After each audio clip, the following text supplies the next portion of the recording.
We dance as the city roars. Tune in loud, turn up some more. Cincinnati show, it's time to play.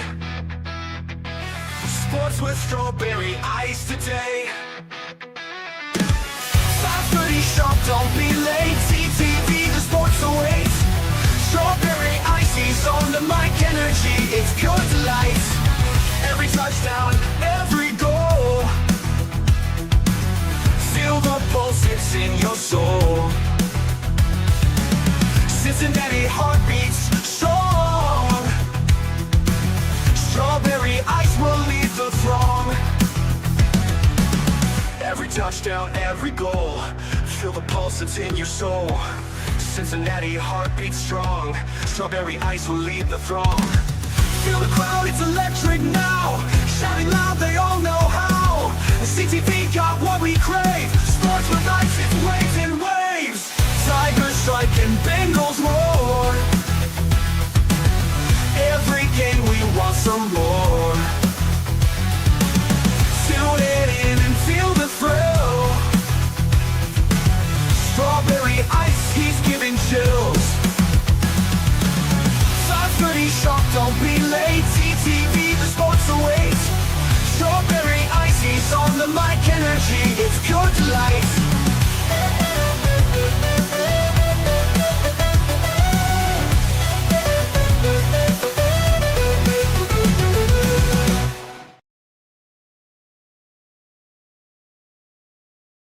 Strawberry Ice. I'm your host, the Iceman, Jeff Trenopole.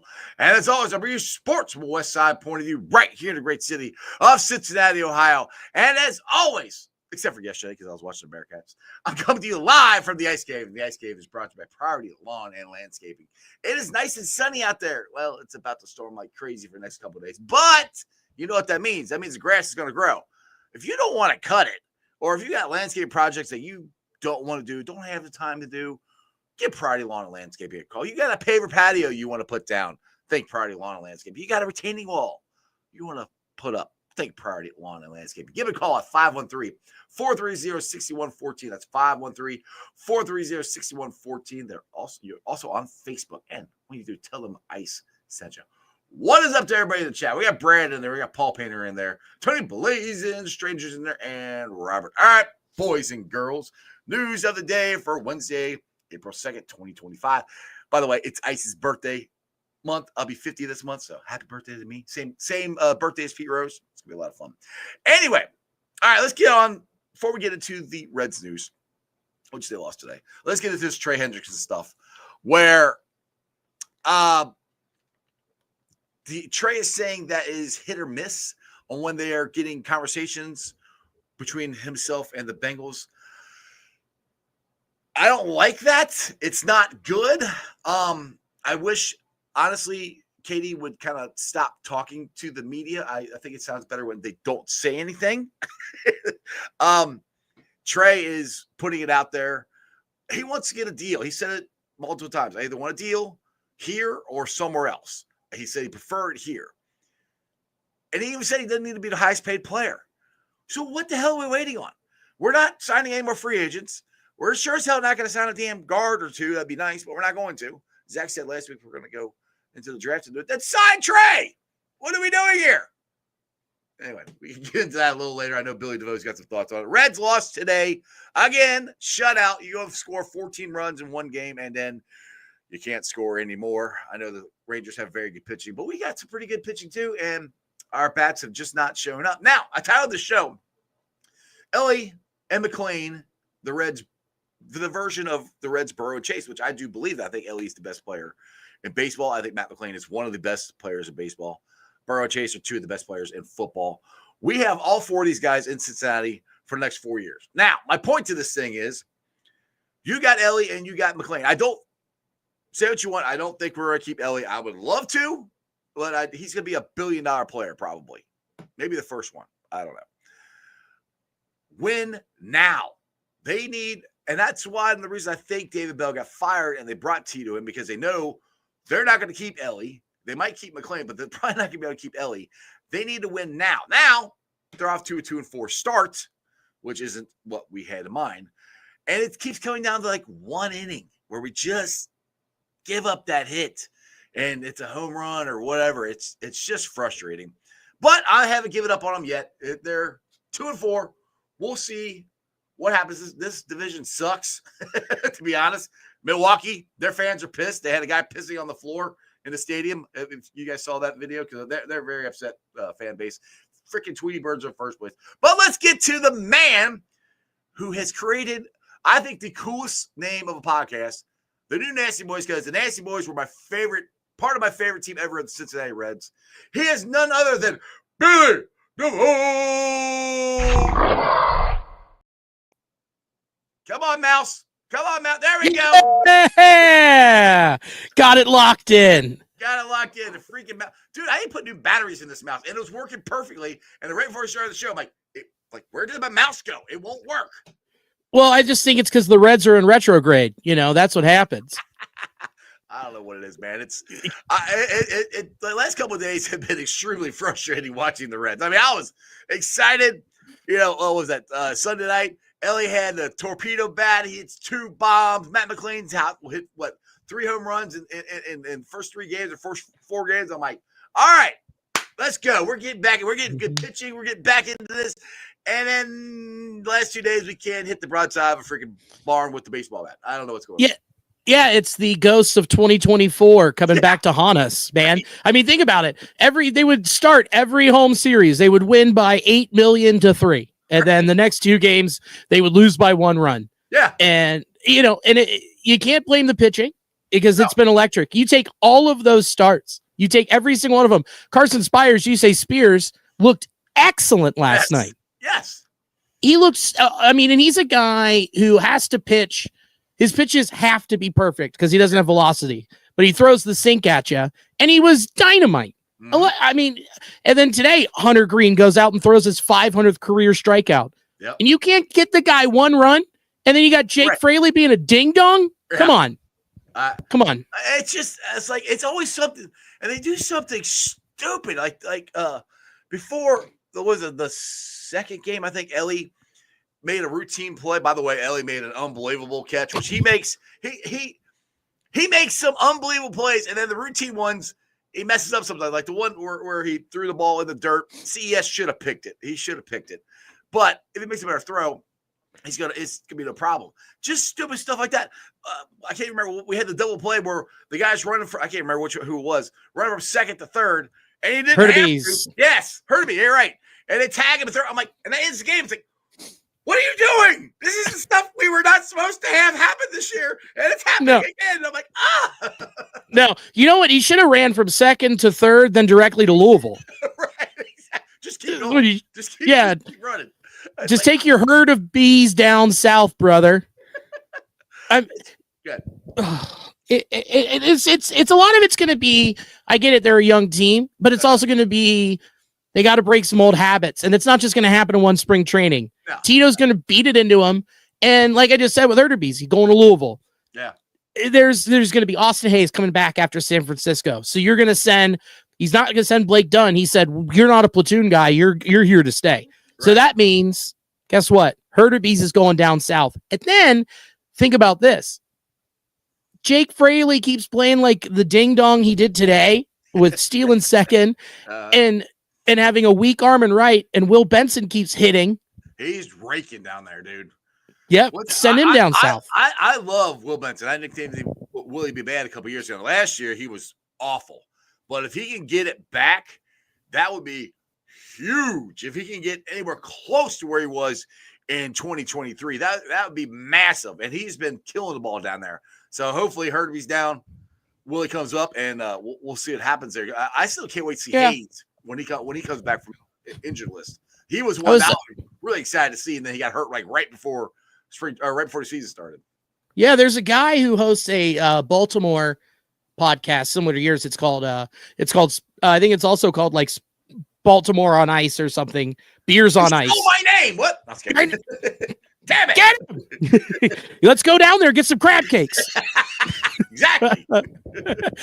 But he was like, you guys are going to love Austin Hayes, but he is so streaky Yeah. And I went, oh, we've dealt with that in the 2010s. His name was Jay Bruce. Yeah. Yeah. Exactly. And before that, it was Adam Dunn. Well, yeah.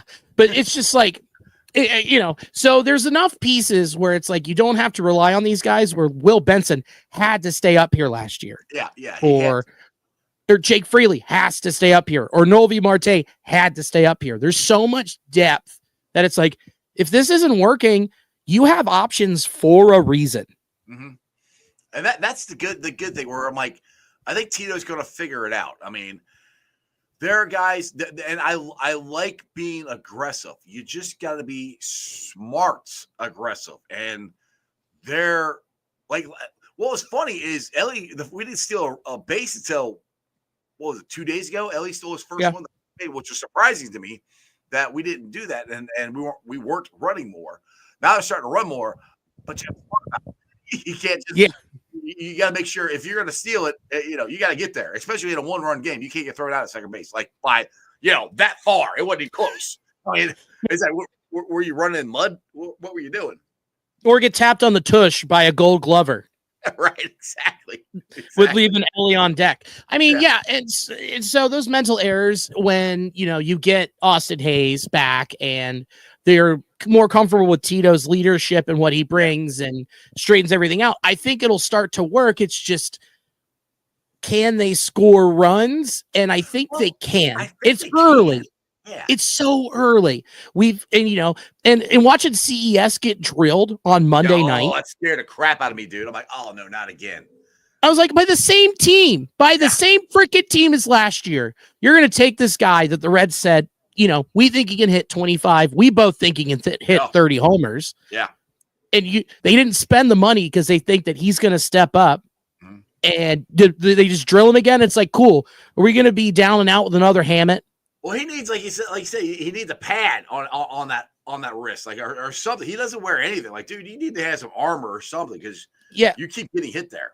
He needs to go down to the museum center, steal a thing of knight's armor, and just get in there, right. Looking like I said, Derek Dietrich, just full ready to go, taking anything. So I don't know. It's just a frustrating start, and then with really. I think I watched Milwaukee and Kansas City today. Mm-hmm. Milwaukee's not good. They're awful. Awful. They just one win. One. And I watched it happen. They had to bunt on the winning run in extras against the Royals. I'm like, oh my gosh. But hey, I'm here for it because I thought they'd be awful last year and they freaking won the damn division. Like, what the hell? Lost their manager, lost their best pitcher. Oh, no, we'll just turn around. So, I mean, they're not playing good, but I'm not counting them out because of what I've seen the last couple of years. And the thing with the Reds, we're getting good pitching. We're getting good bullpen pitching. We're getting good starting pitching. I mean, we should not be 4-2, or excuse me, I wish we were 4-2, 2-4 with our pitching, man. I mean, they've been in every freaking game. It comes down to one inning, 1 or 2 innings, and it's just they're not. And I think you would think baseball it would flip. Everyone you got 162 games. It's going to start flipping. It's going to start going our way. It's just you hope it happens sooner than later because we've gotten off to these slow starts year after year. That was one of my pet peeves with David Bell. We could not get off to a good start. Had the same problem with the Bengals. We cannot get off to a good start. And right now we're 2-4. We're not off to a good start. I mean, it's still early, but it gets early quick around here. And I get tired of people saying that. I'm like, well, it's a 162 game season. Yeah, I know. But these games count. You know? These games count. You lose these games, it's going to affect you making the playoffs or not. Yeah, absolutely. And like, I'm about to pull up the schedule, and you want to win these games early because the schedule is pretty favorable this month. Yeah. So it's a lot harder. It gets a lot harder. It gets a lot harder in June. Yeah. But right now, I mean, like we said, going to Milwaukee, then going to San Francisco. So you got 4 in Milwaukee, 3 in San Francisco with no day off. Yeah. Which it was huge that Hunter pitched the 7th today. Uh-huh. I mean, you get your bullpen rested. Then you got that off Thursday. 3 at home against Pittsburgh. 3 at home against Seattle, who was not hitting. Their pitching is electric, but not hitting. But that's a ballpark issue. Yeah, never mind. And then 2 Baltimore, 2 Miami, off day, 2 Colorado, and then 4 at home against St. Louis. You got to be up a couple games by the end of that month. You need, and the thing is, and I always preface it this way: you want to go in and yes, I love winning streaks. Winning streaks are great, but I want to win series. I want series, consecutive winning series. That's what gets you in the playoffs. Is going like that's where I was like with this Texas Rangers when we blew them out. The first game, I'm like, all right, we got to win this. The next one, we win the series. Well, we lost the next 2, and then we lost the series. That's what you have to concentrate on, is winning these series. When you go in, especially the Giants, we're better than the Giants. We're more talented than the Giants. We should have won 2 out of 3 there. Well, we didn't. But I did title the show, Elly Cruz and Matt McLain, Matty Bats are the Bengals, the Reds, Joe Burrow and Chase. And I say that because Joe Burrow, Chase, they're signed for the next 4 years, until the end of this decade or whatever. McLain and Elly are Reds until the end of this decade. Like I said, I personally don't think Ellie's going to. I don't think the Reds are going to pay him. I think he's be the first. He might be one of the first $1 billion players. Matt McLain, that might be able to. But my point is, you got these guys here, and you got CES, and you got Steer, and Hunter Green, and all these talented pitchers and stuff. They need to win now. We're done with this future. The future is now, because we're not going to be able to keep all these guys. We're just not going to. It's not going to happen. The Reds won't pay the money to keep them, and I'm not okay with that, but I understand that. And that's where I think the Reds, once they decided to fire David Bell, they came to that realization, like, we need to change something. We need a winning manager in there to win now. And I think that's where their head is now. Offseason wise, they made moves, but they didn't make the big splashy moves like we all wanted. But they did make moves. The team is improved it better than it was last year. Like you're just saying, is how much talent we have, where we don't have to have Will Benson up here when he's not playing good. We can move guys down and bring guys up. Yeah, I mean, we're without Tyler Stevenson. Yeah. Think about that. And Jose Trevino can't hit, and Austin wins. I mean, he has a homer. I mean, that good for you, bud. But as soon as he's back, that makes your lineup longer. Austin Hayes, when he gets back, that makes your lineup longer. So we haven't even seen them at true fighting strength. I mean, Spencer Steer, what is going on with the shoulder? No one knows. No one knows. That's one thing that does scare me, because he's starting to hit, but he's still not hitting like Spencer Steer hits. No. And you have Matt McLain was out all last year because of the shoulder. Spencer didn't get it. They didn't do surgery or anything. I guess they tried to rehab it, and it doesn't look the same. Go ahead. Well, the difference is that Matt McLain snapped his labrum. Right. I mean, and so they could put him in an MRI machine, and they go like, oh yeah, we can see that it's disconnected. And then they have no clue. They just keep looking and getting imaging back, and they're like, I don't know. Just keep hitting it. And keep hitting it with cortisone, whatever. Keep giving him stuff. And he also was off of spring training for 2 weeks. So he's behind where he's supposed to be. So he not only is he behind, not seeing everything, he's also pushing. So that's tough. You feel for the dude. But so with the off season, there wasn't a guy out there that wasn't going to sign with the Dodgers who had the opportunity to. Oh, by the way, Dodgers are undefeated. Yeah, well, who would have thought? I mean, they're a juggernaut. It's insane, but who knows? They good for them. They won a World Series last year. Just haven't get to the playoffs, and they'll choke like every other year. Not a big deal. Good plan. So, yeah, that's the best plan. But they did a good enough job.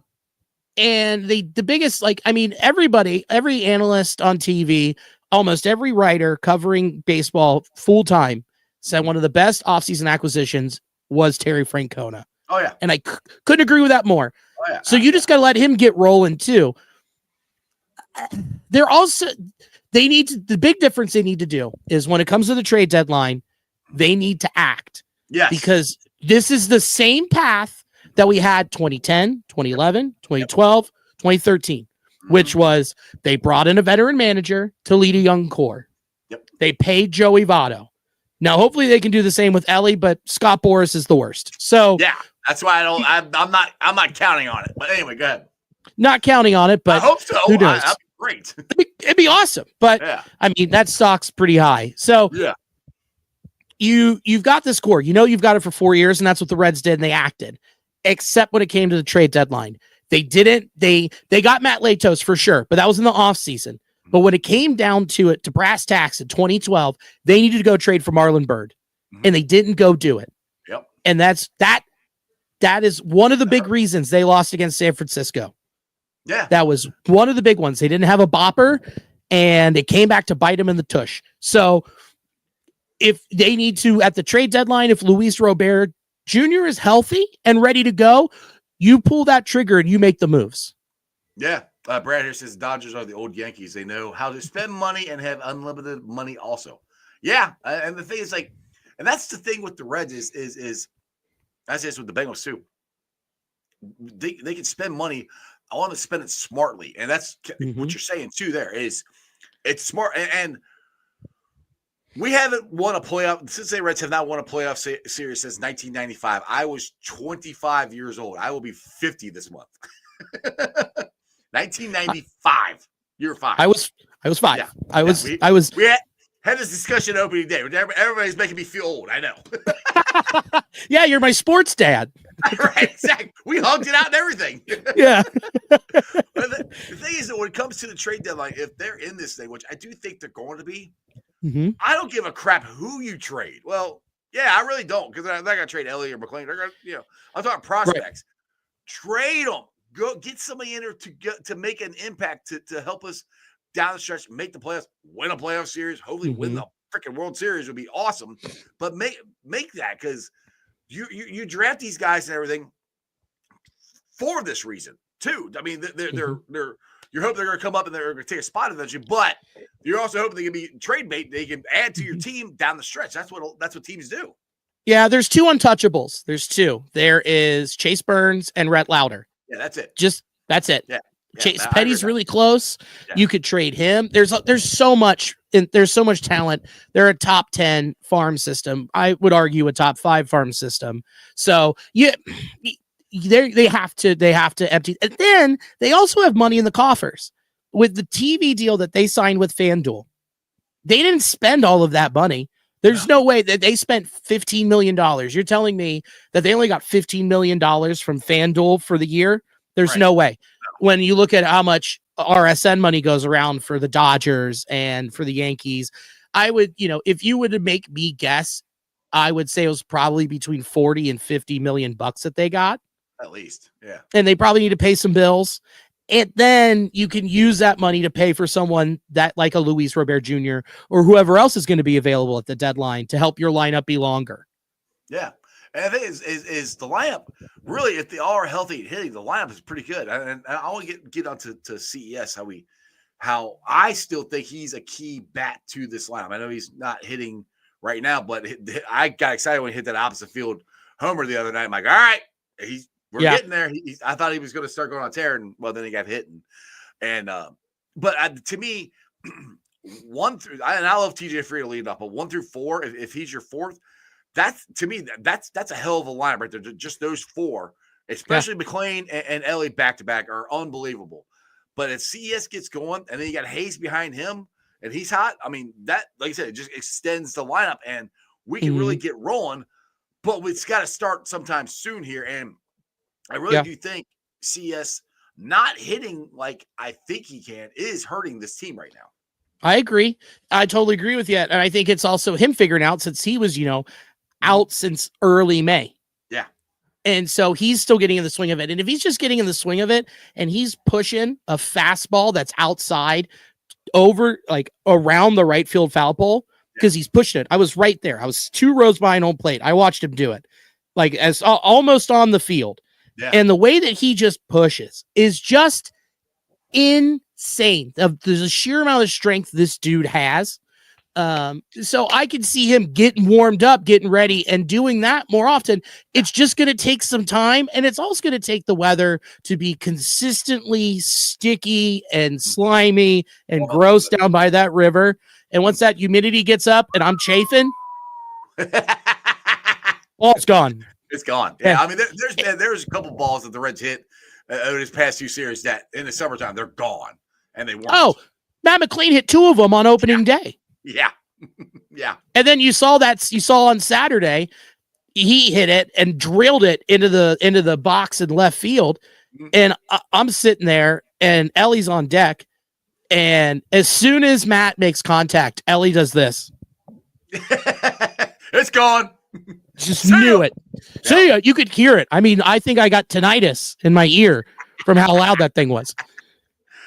Speaking of loud bats, what's your thoughts on the torpedo bats? That's kind of been the new rage here. And first time Elly used it, he hits 2 home runs, but then he doesn't do anything the next 2 days. Yeah. So I was like, all right, torpedo bats are going to help, and then we don't get crap next 2 days. But what's your thoughts on those? Okay. All right. I at first was like, oh, you can't do that. Come on, it's baseball. Like, you can't. It's a weird shape. Yeah. And then the rules of the bat are it has to be 26 centimeters in like diameter, and then it has to be like 42 inches long in solid wood. It's not against the rules. All they did was move down the sweet spot. They got a bunch of really cool nerds into a room with some computers, and the Yankees got MIT and Marucci to team up, and they figured it out. And I didn't know this, and no one noticed. Giancarlo Stanton was using it in the playoffs last year. Oh, really? I didn't know that. Yeah, I didn't either. Well, you got the big news because they hit 15 home runs in the first weekend for the Yankees. That's what got the headlines. Yeah, and you know what? Let's just say it was the Brewers pitching and hope it's that the whole year. Let's just hope. That would be awesome. It'd be great. So I don't have a problem with it. I don't have an issue with it. And it was and this is the comparison that I've been reading and hearing everywhere, and I think it's very apt, which is when you get fitted for golf clubs, you get fitted to fit the specs of your swing. Right. Why can't your bat have that? Right. As long as it's within the parameters of legality, yeah, why not? Exactly. And all it's doing is it's moving the sweet spot down so that if you are someone who gets jammed and you turn on it, your sweet spot's just lowered so then you can get the most out of your bat. Right. I'm cool with it. You know, everybody was freaking out when we switched from ash to maplewood or there's something with the bat, easy. Yeah. Okay. Yeah. Joey Votto had the axe handle. And then the big knob, whatever. If anything to get more offense and to make this game more exciting, sign me up. Yeah, exactly. I mean, they can't do steroids anymore, so they got to do something else. And the thing is, with these relief pitchers now, that no starting pitcher closes the game. If you make it to the 5th, that's good. I mean, and that guy coming out of the bullpen's throwing 95, 98 miles an hour, and you've been trying to hit. The other guy, the starting pitcher, is throwing 95, 98. The speed doesn't slow down, and they're breaking off curveballs on you, 90-something degree angle. The pitching is gotten, I don't want to say so much better, but the bullpen and the arms are so much more developed. Because, all right, I'll talk about the Nasty Boys. That was one of the first bullpens that I remember. You had 3 guys throwing over 90, and they dominated. And that was a euphoria thing then. They got 5 or 6 guys coming out of the bullpen throwing over 95 now. Yeah. Well, you also have a lot more research and analytic departments dedicated to pitching. Yes. Compared to hitting. Because it's, they're tracking the spin, they're tracking the vertical break, the horizontal break. I've got a buddy who is the director of baseball science for the Cubs. Mm-hmm. That is an insane title. Yeah. Director of baseball science. And his guy? Yeah, dude, I don't look like it, but for some reason, I got chili for brains, but he is all for it. So the Skylight chili were good. Yeah, it's Camp Washington. Okay, the GOAT. Okay, that's good too. That's good too. The GOAT. So, but he showed me the back end and all the software and what they're using and all the stuff that they're doing, and it's insane. And it's all for pitching. I was like, what do you do for hitting? He's like, we have a couple roto cams and some other stuff to track. And I'm like, yeah, exactly. It's all about pitching. Yeah, that's the thing. That they need to do that more for hitting. I mean, Tony Gwynn was ahead of his time. He was one of the first guys to film every at bat and watch his swing, watch that. That's what I haven't, to your point, I haven't figured out why they haven't started dedicating more to this stuff to hitting than to pitching. Because pitching has such a higher success rate. Think about it. Yeah, true. You hit 30% of the season. Yeah. For 10 years, you're a Hall of Famer. Yeah. Okay. But for baseball teams itself, they got to fight this. That's where I'm at. Where baseball teams themselves, they should try to help the hitters a little bit more to go against what I've been talking about. 90, 95, 96 mile an hour coming out of bullpen, one right after another is that's where these batters you got to really define your swing a little bit more. Yeah. And it's just tough, man, because you're going up against so many pitching styles. You're going up against so many different types and also just different types of velocity. It's not even about how fast you're throwing it, but how much that ball spins. Yes. Perfect example of that is Sonny Gray. He throws a 93 mile an hour fastball, but it spins so much it's hard to track it. Mm-hmm. Exactly. So moves like crazy too. Moves, dog, moves. Oh, sorry. I was moving. But just started sweating. But it's so, like I said, it's the pitching is so precise and everything. That's where, like I said, I'm okay with the bats. Like I did not know John Carlos Stanton used it in the playoffs, and I just heard about it with the Yankees. I'm like, what the hell is this? And then Elly and I started looking stuff up about it. I'm like, oh, well, it looks like they have softball bat. First I saw it going, that can't be legal, right? The barrel's too big. And then I read something like, no, it's legal. I'm like, all right. And then Elly started using it. I'm like, all right, I kind of like this because to me, like it's something that they could use to fight against the pitchers. Because you always got to have baseball is nothing but adjustments and a mental game. And if that bat gives you just a mental, all right, I got a bigger sweet spot, in your head, that would help. That I got a bigger sweet spot than I normally would. That's gonna give you more confidence going against these guys as well. Yeah, it could just be a little bit of placebo. Sometimes you just need a little sugar pill. and that can help. I mean, and Elly, like I love what Tito said after the torpedo night where he just went bombs away, which was, it's more about the guy, not the bat. Yeah. And he's right. It is, but the bat helps. And the bat helps. And I'm telling you, dude, that was the first time ever I've seen a ball go off that POW chair in center field. Really? It hit I've never seen it. Hey, I don't know. That's a good question. I'm curious. I don't know. I mean, I've seen them hit it out there, but I don't know if they hit the chair before. That is it. I'm still waiting for somebody to hit the damn. I'm waiting for somebody to hit the damn truck. Oh, dude. I mean, I was in the ballpark when Elly hit the steamboat. Yeah. Were you? What? I saw that. I was at the ballpark. I saw it on TV. I'm like, I remember I called my son like, dude, he just hit the boat. He's like, what? Yeah. Not in the river, the one in the stadium. Yeah. No, he didn't hit the one that Adam Dunn did. Yeah, exactly. Against Jose Lima. Yeah, Adam Dunn, man.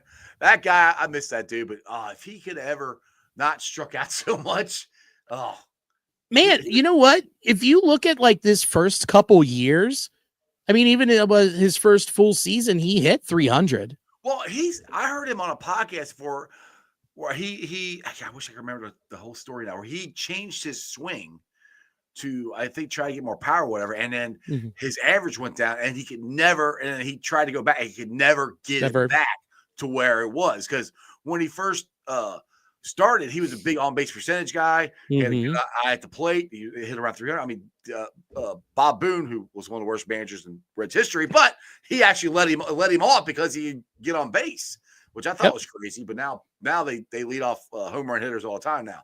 But when he first started, Dunner he had a good batting average and a good eye at the plate, and then somebody changed his swing and he could never get it back the way it was. I would love to find that podcast. It might have been on the mayor's office, maybe on Sean Casey. Yeah, but he only hit like 40 or 50 home runs each year after that. Yeah, he only hit like almost 492 home runs, I think, or something like that in his career. Yeah, whatever. Yeah, it was all right. He was fine. Yeah, whatever. He did all right. Yeah, he was only on a what was it? I was watching something. He was on a rate that was quicker than Babe Ruth. He could have, like, if he kept doing what he was doing over that 7-year stretch, he would have hit more home runs than Babe Ruth in a shorter amount of time. Jeez, I didn't know that. Yeah. That's interesting. All right. I'll find that link for you. Thanks. So let's talk about the new Nasty Boys podcast here. Tell everybody where they can find it. Sure. None of your other boys could show up. They're all too busy, big time, and maybe you showed up. That's good. Yeah. They're all doing their thing. So it's me and Chris Weir, fellow comedian. and then my buddy Jake Paulson, who I've known forever, who has a brilliant baseball mind, but also he keeps up with the jokes. He's got some hot takes too. He's got some hot takes. He's a steamer. That's he gets after it, and he's right most of the time. Like his big swing this year was that the A's are making the playoffs. Really? Yes. The Sacramento A's are making the playoffs. That is correct. That is his take this year. I mean, we'll see what happens when you play half your games in a minor league ballpark in hot Sacramento. Anything could happen. Yeah, and you actually have no home field advantage because whatever team you're playing against, that team's gonna have more fans than you. Well, they got to get used to that since they're moving to Vegas. Ask the Raiders. When are they moving to Vegas? They haven't built the stadium yet. 2027, I believe. Sacramento for what? 4 years? 3 years? 3 years, maybe. Maybe they barnstorm like the Savannah Bananas. They start doing TikTok dances out on the mound. Have a guy on stilts start pitching for him. Yeah. Instead of Jeffrey Springs, they got Jeffrey Stilts out there. Oh goodness! So that's his hot take. So where can everybody find your podcast? Yeah, you can find it on YouTube. You can find it on Apple Music, Apple Podcasts, Spotify, wherever you listen to your podcast, whatever client you use, it's there. And what days does it drop? Drops Monday at 7 a.m. So, yeah, I just, I want to beat the rush. You get up, you're like, hey, how do I want to start my day with a guy with a high-pitched voice yelling about baseball? That sounds great. That sounds great to me. It's great. It's awesome. Yeah. And you're sponsored by Cincy Light, so you got to make sure you crack open a Cincy Light there. Oh, you have to. It's the taste. It's the light lager of Cincinnati, baby. Yeah, it's delicious.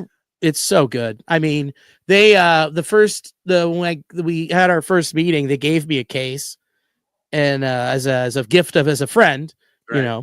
And not a part of my sponsorship deal. It's just a friend. I got to reiterate that for the state of Ohio. That's a good gift. I like free beer. Me too. It's my favorite. And they were like, yeah, you can come back every couple weeks. And I texted them 2 days later. Hey, so I'm out of beer. I mean, can I have some more? Can I have some more? Can you install a kegerator in my house? Just an IV. Yeah, give me a half barrel. Yeah, it's the best. It's so good. And Cincy Light's great to work with. They're fantastic sponsors. So yeah, exactly. So how much fun did you have down at opening day? Oh my gosh. It was great. Do you remember opening day? Because you did you make it to the fourth inning? I did make it to the fourth. I made it to the fourth. I made it to In Between Tavern. Ooh. So, I successfully accomplished my goal. I ordered toppers and I had it delivered to the house. I was responsible and had something to eat before I went to bed. So I wasn't too terrible the next day, because I have been drunk and ordered toppers to my house and then been woken up the next morning and my wife goes, hey, did you order toppers? And I went, I don't think so. She went, well, then what's half eaten on our front porch? You met him at the porch. Oh no. I opened it up and I looked at the top pizza, and a raccoon had gotten in, because I could tell by the little scratch marks, and just ate all the cheese and toppings. So you didn't get any of it. Well, I got the bottom pizza. That was fine. It was cold enough outside that they didn't lift the other box, and I got to take it inside and eat it cold, like God intended. Exactly. Duh. I mean, I actually like cold pizza. See, the funny thing is, I love pizza. I would rather, if I don't like reheated pizza. If for some reason it dries, okay, I'll rather eat it cold. If I'm going to eat it later, if it's in the fridge, I'll eat it cold. Yes. It's just reheated just doesn't taste as good. You mean I'm going to set my oven up to 350, get out my pizza stone, and remake this thing? Yeah. To get it back to no. Yeah. It's going right down, and then I'm gonna drink that garlic butter, and I'm just gonna keep taking the bites. Just take it out of the fridge and just start going to town at it right there. Yeah, it's a little aperitif, Exactly. Now back to the Reds starting pitching staff here. Like I said, they've been doing awesome, and we still got Abbott, who's going to make I think he's making a minor start here next couple of days. Is that correct? He made one last night. I made it last night. Okay, so he'll be heading back up here shortly. Yeah. And then you have a tough decision. Like you have to send guys, say Carson Spires, you say Spears. Like, are we sending him back to AAA after pitching extremely well? Like do you go with a 6-man rotation? Like you have some real big questions you have to ask yourself, or do you leave Abbott in AAA a little longer? You could. And these are good problems to have.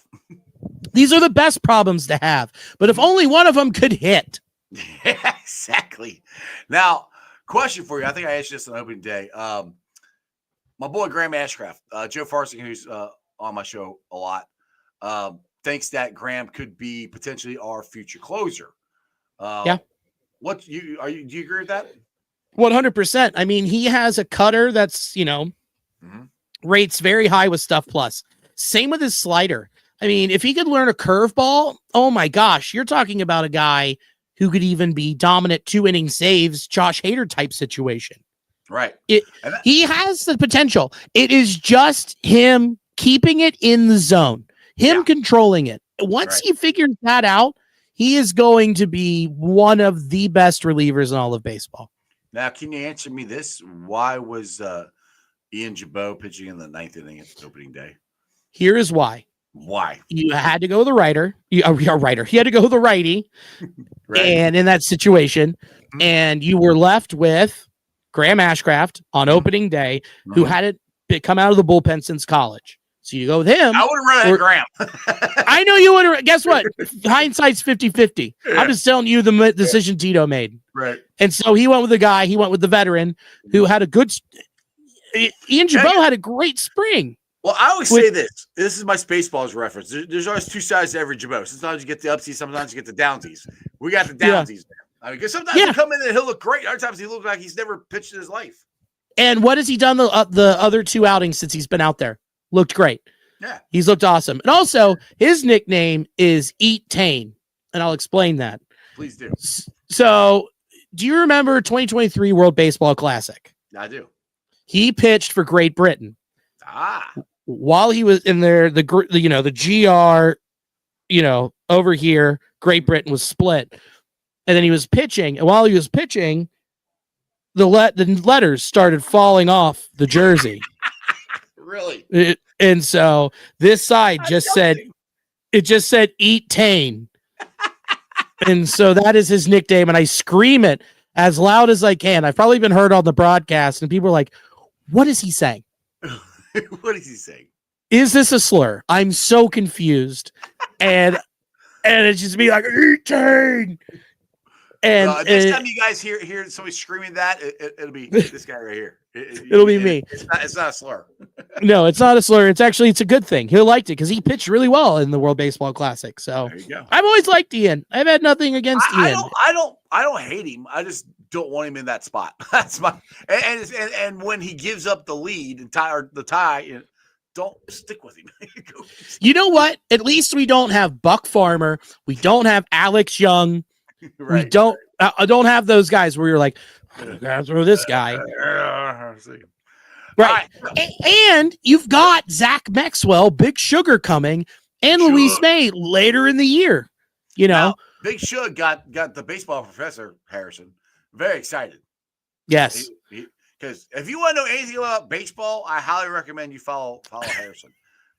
He'll tell you about it, and he'll be really loud. He might not be right or sound like he knows what he's talking about, but that's just his facade.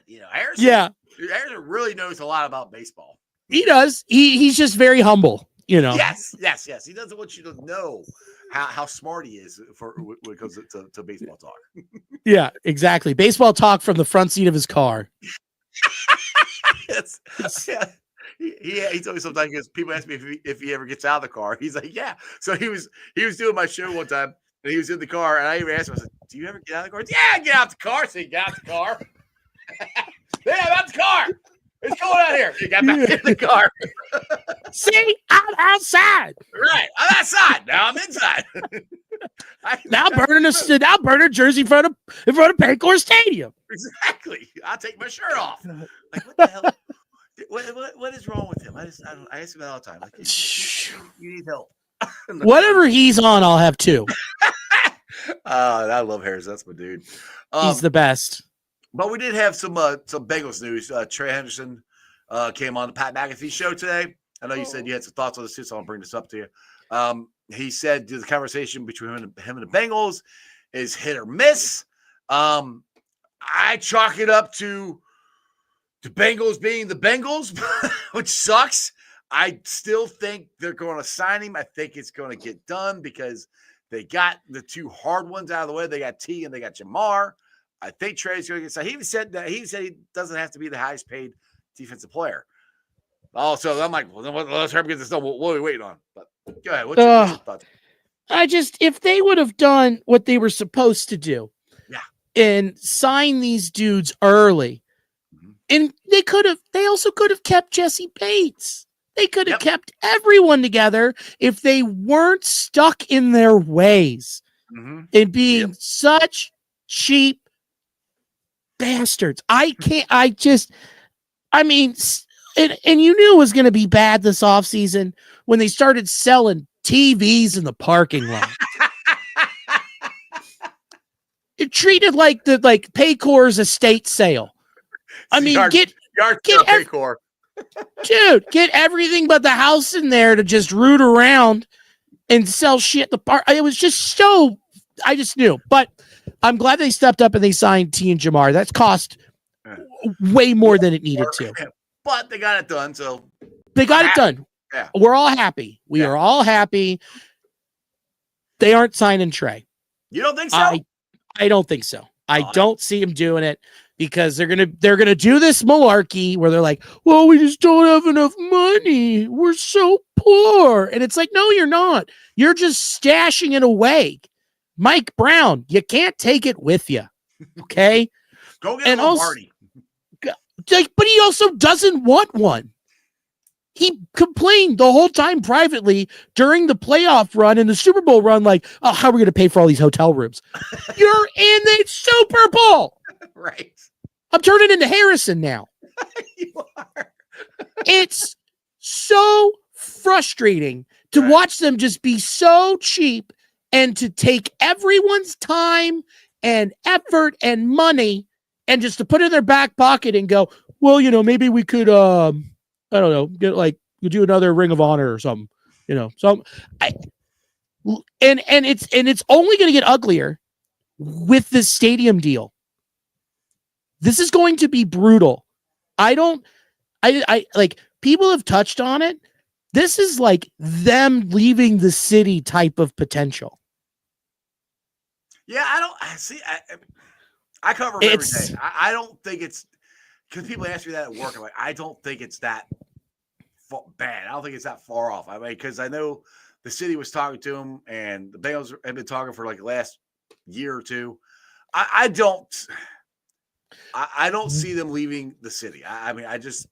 They could. They could, but I just because I don't think the city is that stupid to let them go. Because if they let them go, one, I don't think we're ever getting an NFL team again. Two, you know how much money the city is losing by losing the Bengals, especially the way they are now, with three of the most popular players in football. With a potential to win. I mean, despite what's going on with, we didn't get any guards and we got to fix the defense in the draft. Despite all that, we're still going to be a potential Super Bowl team. Some people are going to pick us, and we're going to have a chance to do this. Every year we got Joe, Jamar, and T. We're going to have a chance to win. That's a lot of money to give up. I totally agree with you. But what also is a lot of money, $1.1 billion from taxpayers. That's scary. That is a scary amount of money where you have to look and go, is it going to be worth it for taxpayers to chip in, everyone in Hamilton County, to pay $1.1 billion to renovate, to put a roof on Paycor, and to put in more luxury clubs and stuff that, I'm not going to be able to afford, but I'm still going to have to pay towards the renovation of this to then buy a ticket and go to. Is it going to be worth that to everyone in this city. I would have to agree with you, but there's also going to be a lot of people who don't agree with that. Oh, trust me, my brother is one of them. He whatever the Bengals, if they ever put anything on for the Bengals to vote for more taxes or anything for him to pay for a stadium, he will vote against it no matter what. He will not vote for it. I can tell you that. That's where I don't.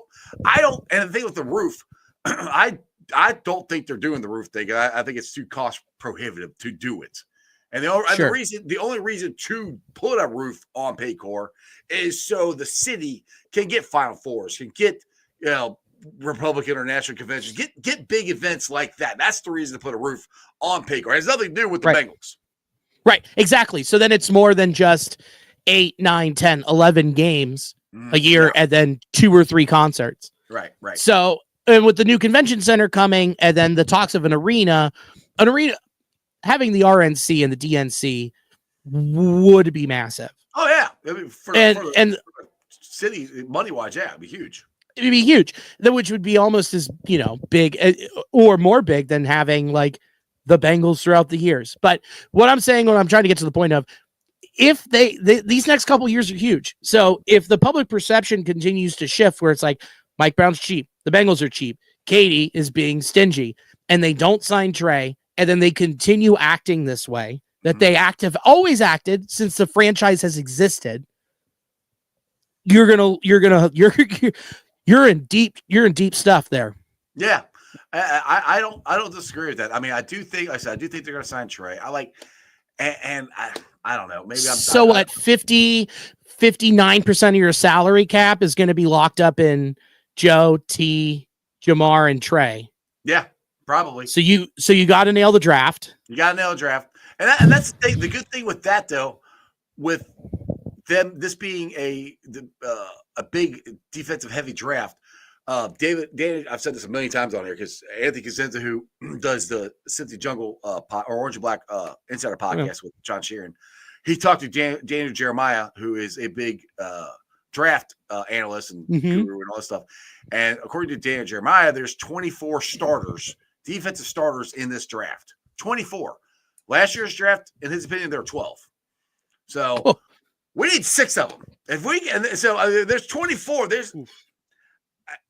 I'm not saying it's screw up proof, but there's a good chance the Bengals are going to get if you get at least 3 starters out of this, if they get a linebacker, a defensive end, and a 3 tech, our defense is going to be fixed. And they're starters and they're impact players, which could happen. Those guys are in this draft.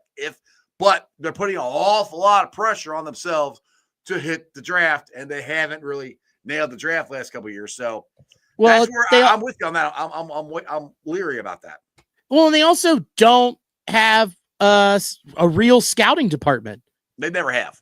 They don't even have an analytics department. You look at what the Rams do every year and how much they spend, and the Eagles, and they spend on all of this development, analytics, research, scouting. Whoa. It's crazy. And the Bengals are like, yeah, our defensive coordinator, we kind of have it all roll up into one where it's like, oh God. It Come on. Frustrating. Yeah. So it's just so much pressure on Al Golden's day one, which he knew he was walking into because he's been with the organization, right? So he's just walking into being like, boy, I'm going to have to wear 19 hats. Well, you also got that. You also got pressure on the new offensive line coach because, look, our tackles are fine. Our center's fine. It's our guards. And they didn't go sign any of the top guards. They signed a lower tier guard. And we got Cordell Volson and Cody Ford and Cordell Volson, who are guards last year. So right now, if the season starts today, 2 of those 3 are going to be starting guards. Now, they could draft one, I don't know, but that puts a lot of pressure on the new offensive line coach that they think he's going to make that big of a difference. Look, coaches make difference. And I'll say this to roll back to the Reds. The Reds are putting a lot of pressure on Tito to make a big difference because they improved, but not a ton. I mean, they did improve, but they go out and make a big splash.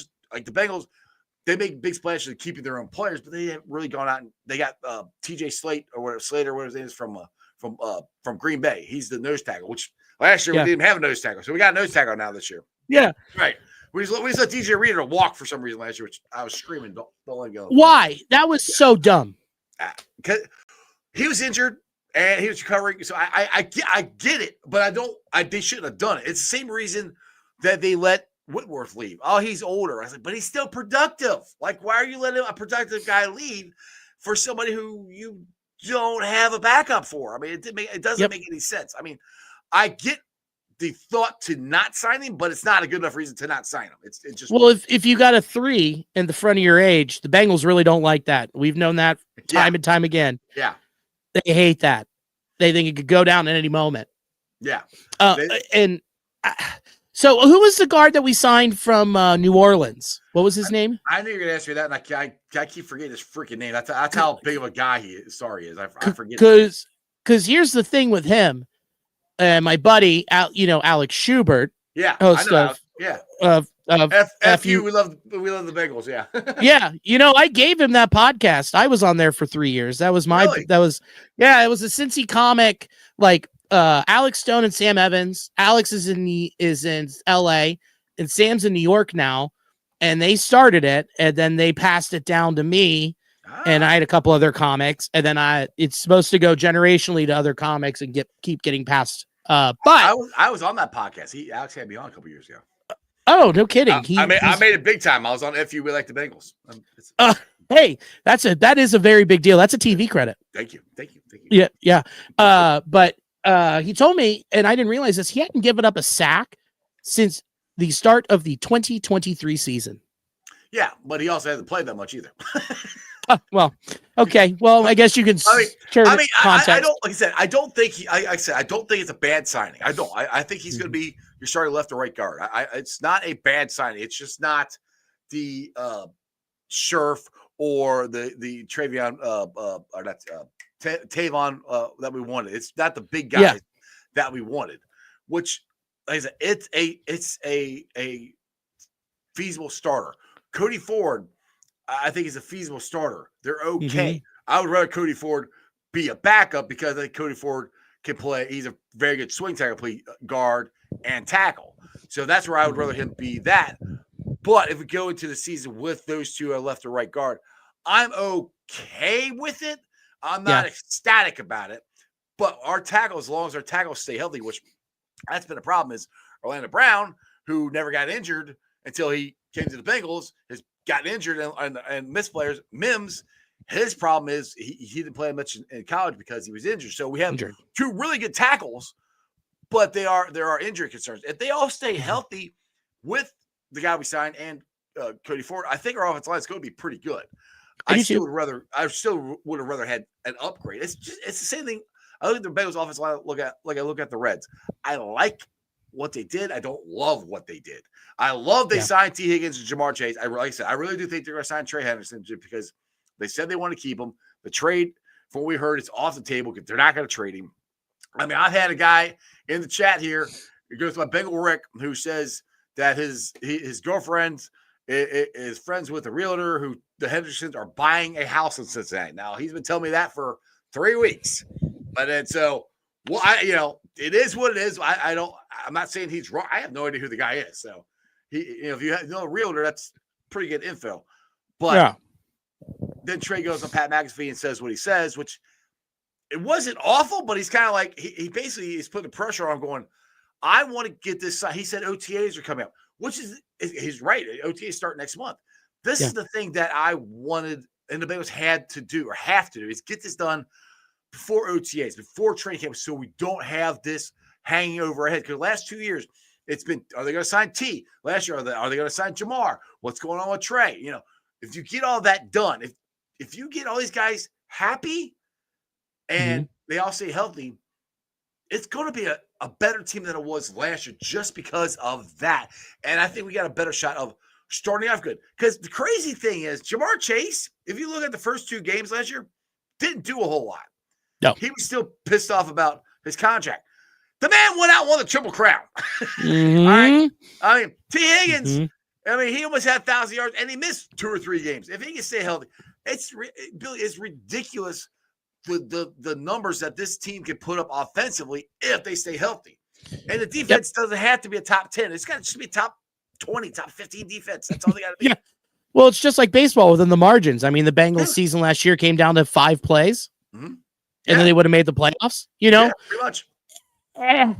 You know, they are going to be better. I don't have any doubt whatsoever that they're going to be better. And they'll be contenders and that they'll be Super Bowl contenders. I have no doubt in my mind whatsoever.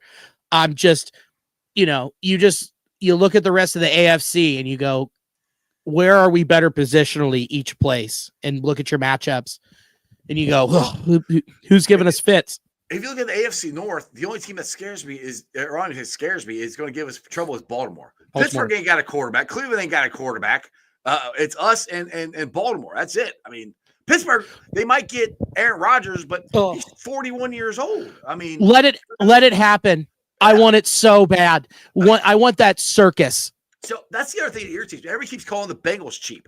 Look at what the freaking Steelers are doing. They had two quarterbacks, let them both go. Didn't go out and get Matthew Stafford was being dangled out there to be traded. They didn't even call the Rams. So that's why everybody calls the Bengals cheap. Look at the Steelers. Only thing that Steelers do better than we do. They draft better than we do. And, you know, and that's what's helping them. They don't go out and sign other free agents. They don't go out and keep their pay a ton of money for their other guys. You know, no. It's just the national narrative, man. Yeah. It's easy to just Cincinnati, like, oh yeah, cheap. It's just how they are. We'll just slide right in there and say this, and then you look at Pittsburgh, like, oh, hard nosed, winning for okay, cool. The same thing with Dallas Cowboys. I mean, Jerry's a cheap. He's got more money than any owner, and he doesn't do crap to sign anybody outside. He's got Micah Parsons, and I heard him say something where he's like, well, which makes absolutely no sense to me. He goes, I would rather wait and pay more money for the right deal than pay less money now. I'm like, huh? Like, however long you wait to pay Micah Parsons, it's going to cost you more money. Look at the Bengals. Just what they did. They waited. Micah Parsons isn't going to get any worse. The money's just going to go up. So, again, that's where I'm like, the Bengals get all this crap.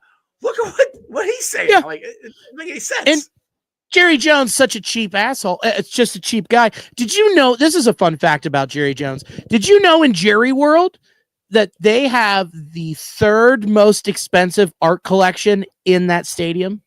Okay. I knew his wife had an art display. I didn't know it was in the stadium, though. Really? Oh, in the suites and the clubs and stuff. It's all over. Nice. Yeah, but yet they're like, we're gonna wait on Micah. We're gonna wait. Yeah, we can't. You got more. Jerry Jones got more money. Jerry Jones could make him the highest paid non-quarterback like that, and it would be nothing to him how much money he has. Nothing, because he's just old and cheap, and he likes to be in the headlines. So he just keeps pulling this out. So everyone's talking about Jer Bear. But I'd rather be in the headlines for winning than being a dumbass. So I get made fun of. Wouldn't that be nice? Yeah. Now roll back. We're already over an hour here, but roll back to the Reds here. With the Reds, it's kind of where the Bengals are. I do think that I think the Bengals are in better position to win a Super Bowl than the Reds are to win a World Series. But the thing is, when we get into the thing is, I keep saying this, just get into the playoffs, because usually the best team in baseball doesn't win the World Series. It's the hottest team. I mean, look at the Arizona Diamondbacks a couple years ago. They were a wild card. They didn't win, but they made it all into the World Series. Yeah, you just got to get it. And with this pitching staff that the Reds have, that bodes well in short series, and that's what makes you win championships.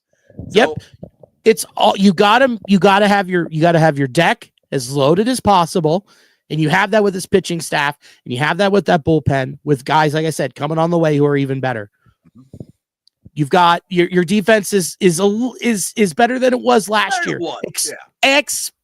It's so much better with Matt McLain at second base. We didn't even touch on that. Oh, God, yeah. Jonathan India had the lowest DRS, defensive run saves, at second base, and the slowest turn time in double plays.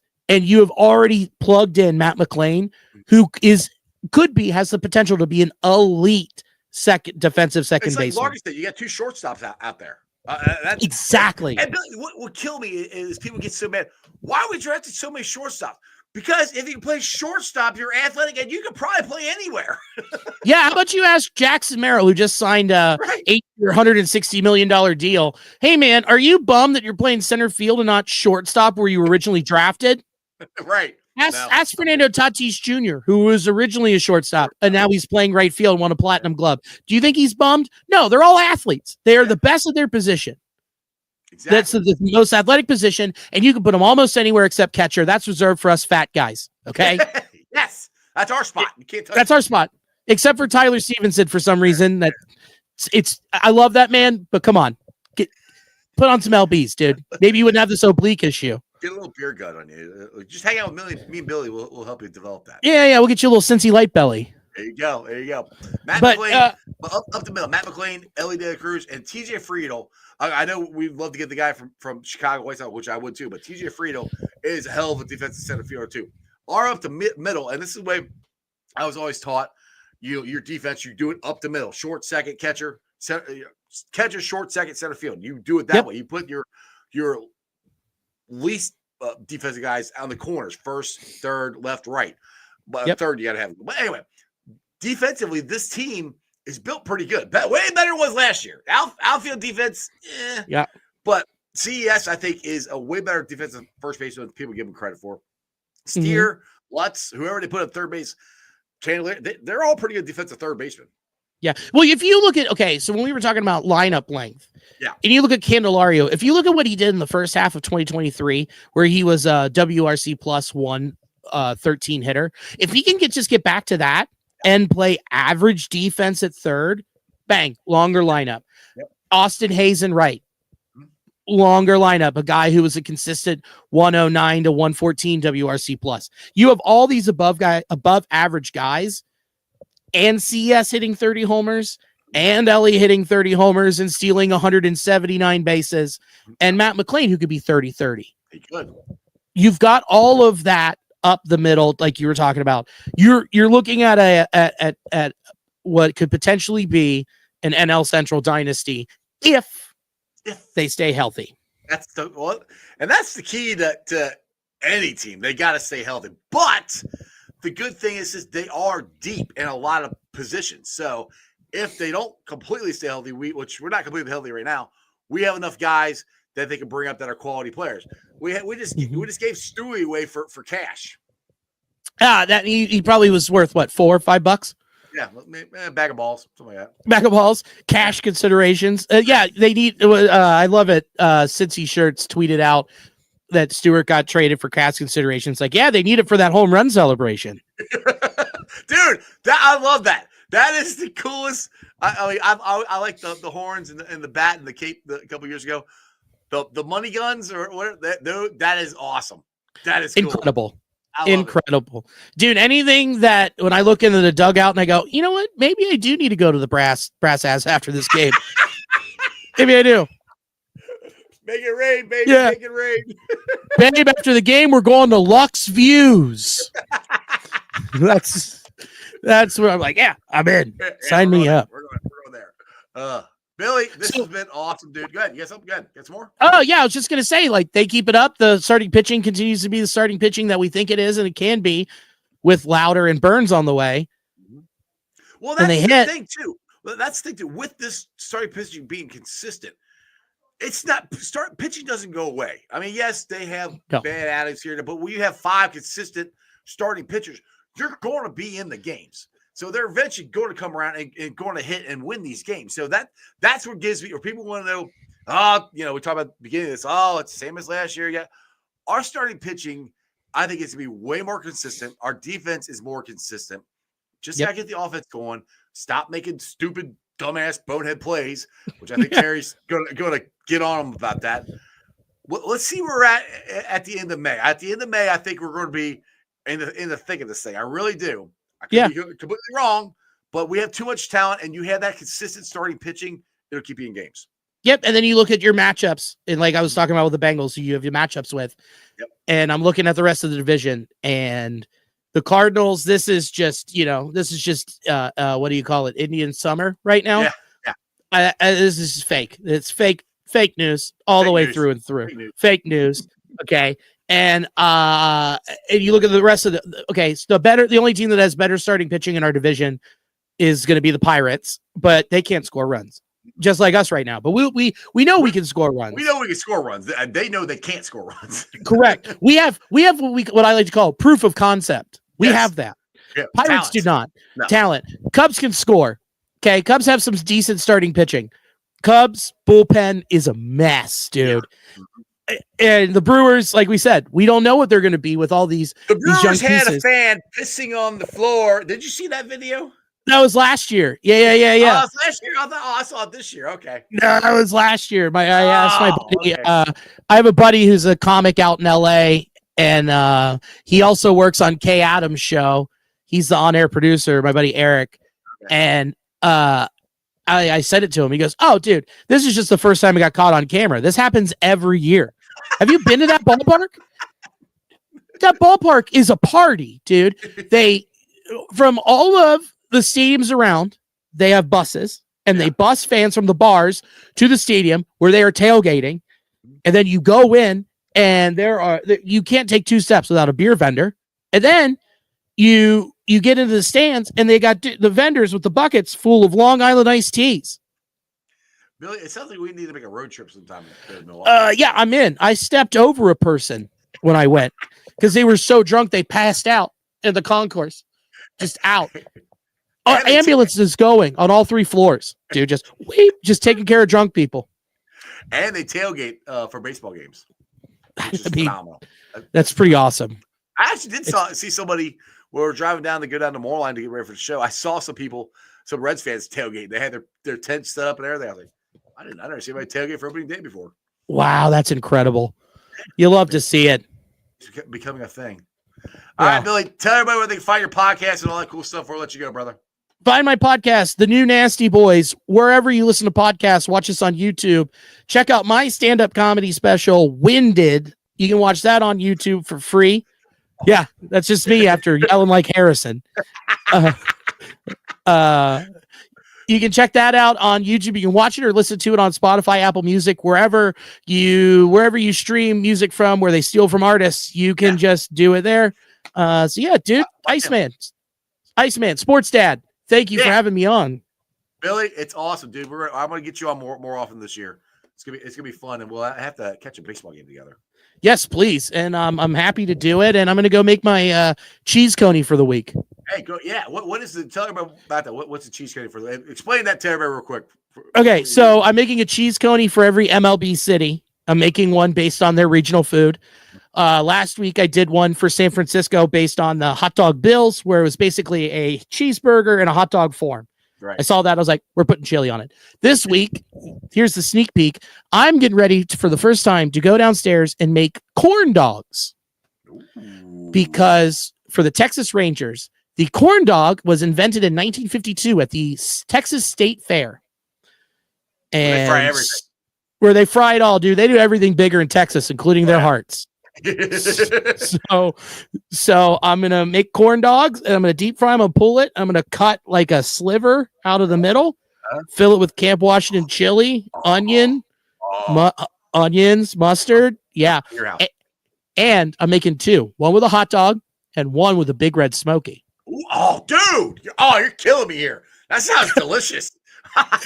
Yeah, I want to come over your house and just try it. That sounds amazing. God. One day I'll bring one when we go to the ball game. I'll just bring it with me. I'll bring one. I'll make it and then get your reaction there. That'd be awesome. That would be awesome. Yeah. All right, Billy. Well, good luck. I can't wait to see the video on this and see how it turns out. Awesome. Talk to you soon. Thank you so much for having me. Yeah, dude. Later. Get my mouse work. There you go. Hey, it worked. All right. Click on the button. It's like, we're done talking. You can go away now. Nah, I don't want Billy to go away. I love Billy. Billy's awesome. Go check out his podcast, The New Nasty Boys. Him and the boys do an awesome job. They were down at Moorline Logger House with me. Reds opening day. We had an absolute freaking blast. Like I said, I do think the Reds are going to be okay.